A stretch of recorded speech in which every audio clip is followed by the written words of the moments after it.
My lovely students, welcome to Mathological.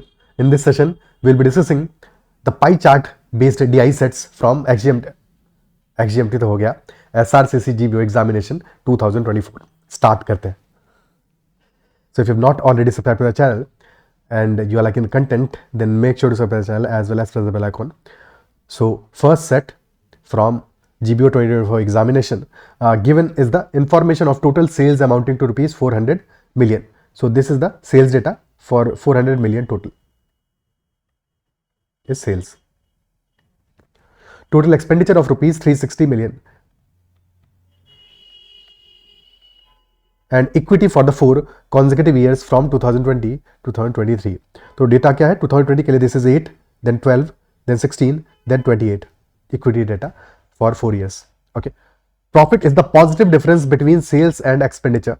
तो profit is equal to sales minus expenditure. Positive difference between sales and expenditure. So the year with the highest simple annual growth rate in sales क्या होगा? Year with highest simple annual growth rate in sales. Okay, so since sales is basically 2020 का sales value will be 20% of total sales. 2021 के लिए value होगा 24% of total sales, then 25% of total sales for 2022 और 31% of total sales for 2023. Total value तो constant है, तो basically percentages को हम डायरेक्टली कंपेयर कर सकते हैं कि 20 है, लेट अस से 20 यूनिट्स है this value in 2020, then 24 units है, फिर 25 यूनिट्स है और फिर 31 यूनिट्स है. डायरेक्टली कंपैरिजन के लिए इतना ही काफी है, एक्चुअल वैल्यूज की जरूरत नहीं है. दो 4 क्वेश्चंस करने हैं तो यहाँ पे एक्चुअल वैल्यू निकालना ही पड़ेगा हमें, बट अगर सिर्फ ये अकेला क्वेश्चन होता तो इतना काफी था. ठीक है, तो year with the highest simple annual growth, तो 20 से 24 हुआ है, there is increase of 4, but base क्या है, बेस इज 20, तो 20 से 4 हुआ है, 20 से 24 हुआ है, 4 का इंक्रीज है, 20% इंक्रीज हुआ है, 20% इंक्रीज इन 2021, फिर 24 से हुआ है 25, 1 का इंक्रीज हुआ है on base 24 which is approximately 4% something. Is that so?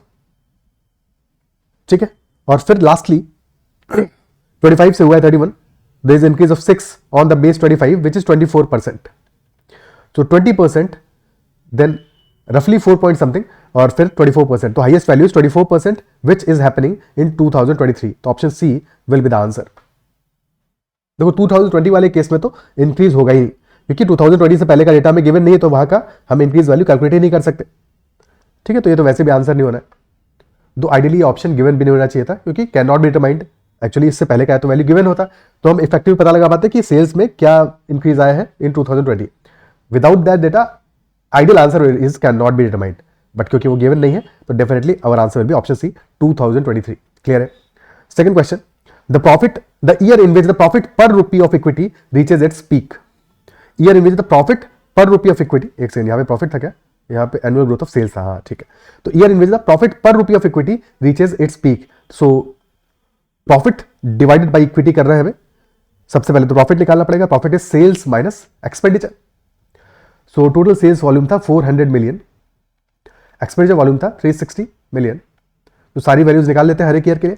2020 का डेटा है 20%, यानी 1/5, तो 400/5 विल बी 80 मिलियन. 80 हो गया. ओके, और एक्सपेंडिचर का डेटा क्या है, that is also 20%, so this will be 360 का 20%, which will be equal to 72 in million.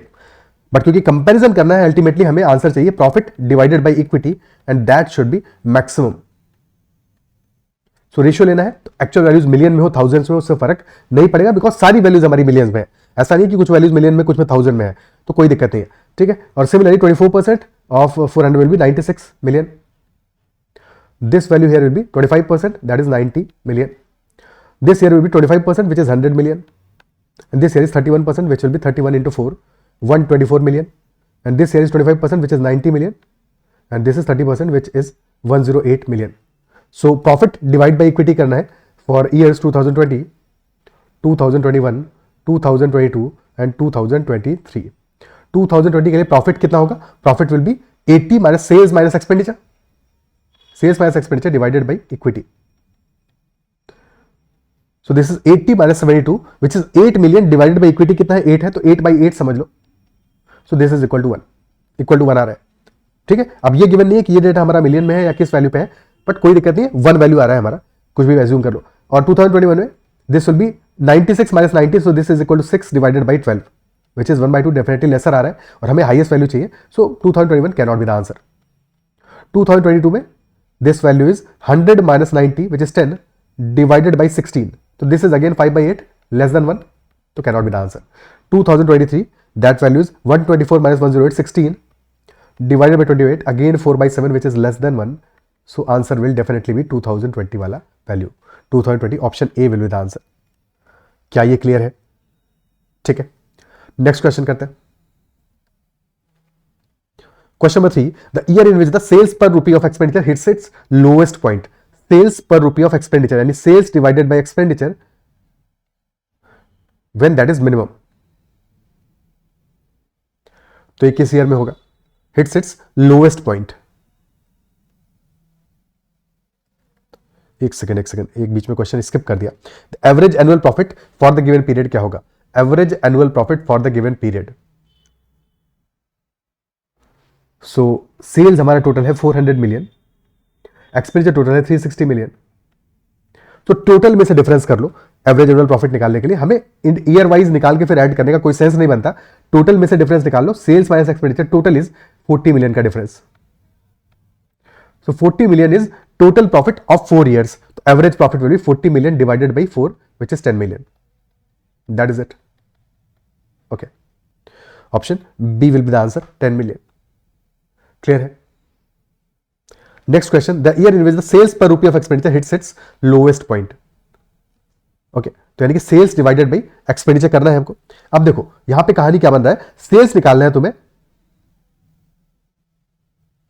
और सेल्स डिवाइड बाय एक्सपेंडिचर का मिनिमम वैल्यू निकालना है। बट ऐसे समझो कि सेल्स हमारा क्या होगा, लेट अस से एक ईयर का हम वैल्यू लें तो sales is S%, let us say S% of total which is 400, that is sales, और एक्सपेंडिचर हमारा E% हो for that particular, so this will be E% of 360। सारी वैल्यूज के लिए ये स्टोरी होगा।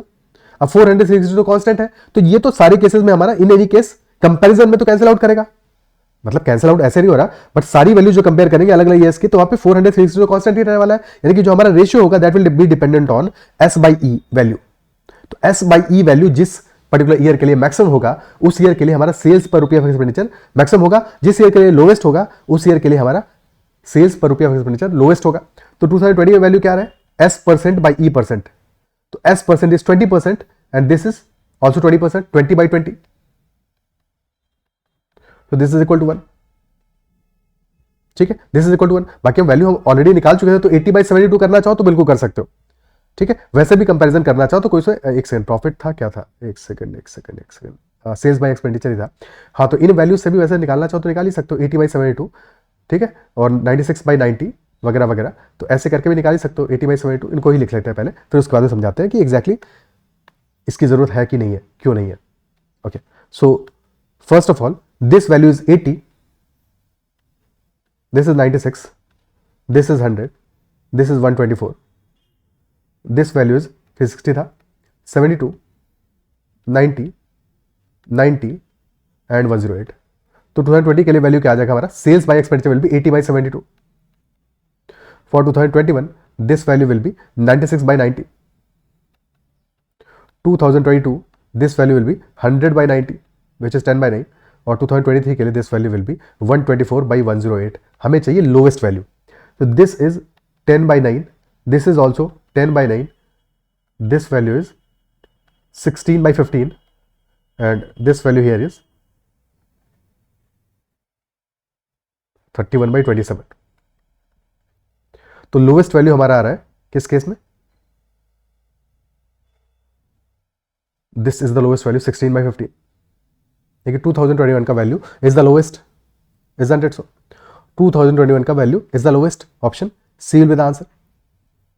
अब इंस्टेड अगर हम डायरेक्टली सिर्फ परसेंटेज से कैलकुलेट करते तो ज्यादा आसान रहता, बिकॉज 20/20 वैल्यू डिफरेंट आता, बट कंपैरिजन के लिए ठीक है, 20/20 this is equal to 1, here this value will be 24/25 which is less than 1, then this value will be 25/25 again 1,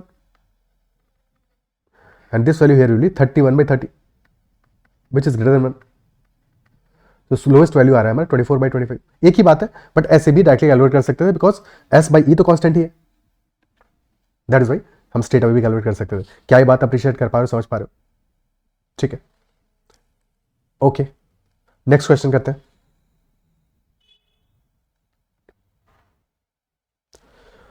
Charts show percentage of revenue generated in 4 quarters and profit by percentage of revenue generated for that respective quarter in the year 2020 for a company.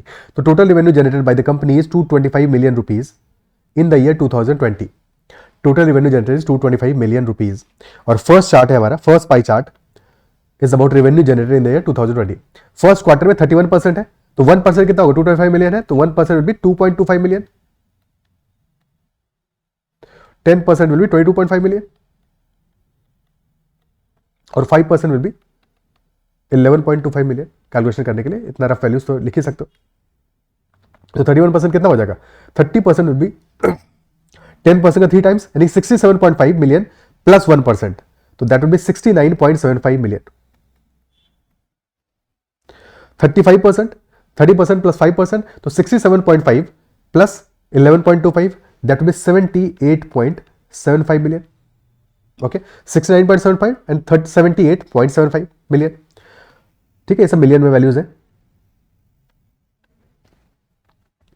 15%, 10% plus 5%, 33.75 million.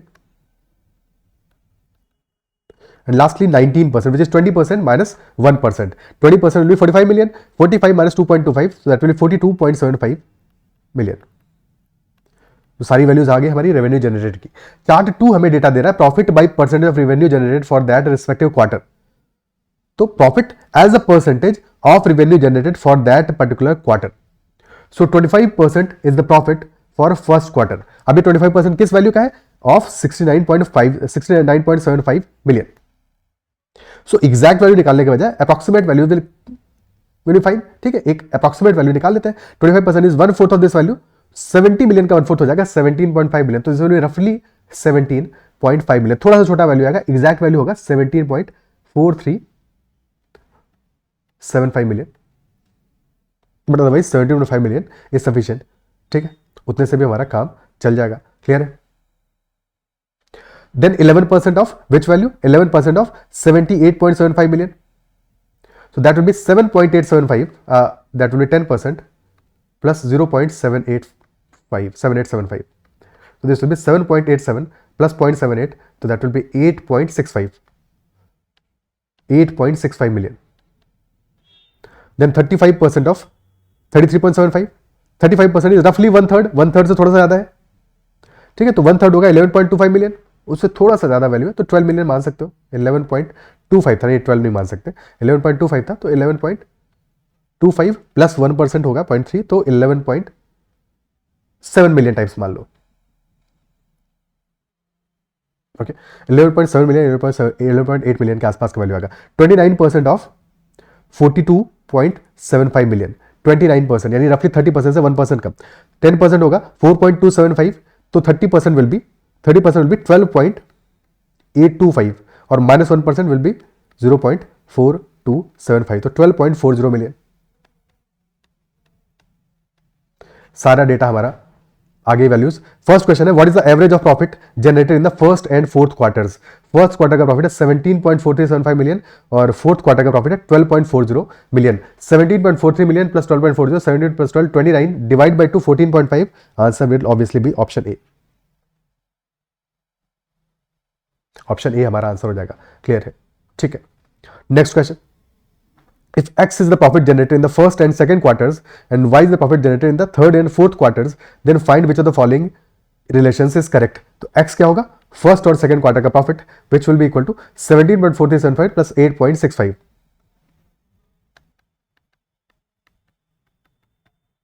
17 plus 8 25 plus 1 26.08 million रफली। और Y की value क्या आ जाएगा? Y will be equal to third and fourth quarter का 11.7 plus 12.40. So this is definitely lesser. 11 plus 12, 24.1 million. So this is definitely lesser. X is greater than Y. Option B will be the answer. X is greater than Y. Third question, what is the profit of the company in the second quarter of the year 2020? Second quarter का profit अभी हमने निकाला, that is 8.65. Option D is the answer. Fourth, in which of the following quarters profit is the maximum. तो profit maximum हमारा कब आया है? Maximum आया है वैल्यू प्रॉफिट का for first quarter only. First quarter का प्रॉफिट ही मैक्सिमम वैल्यू है, तो option B is the answer, first quarter. So these were the two pie chart based sets from SRC GPO 2024 examination. I believe सारे के सारे questions clear हुए होंगे, कहीं पे कोई डाउट नहीं रहा होगा। स्टिल अगर फिर भी किसी क्वेश्चन में कहीं पे कोई डाउट है तो make sure to comment about that doubt कि यहाँ पे ये डाउट आया है। I will try to resolve that doubt as well. And if you like the explanation, you like the solutions, then make sure to hit the like button as well. That is all for this session. Bye bye, take care and keep learning. Take care.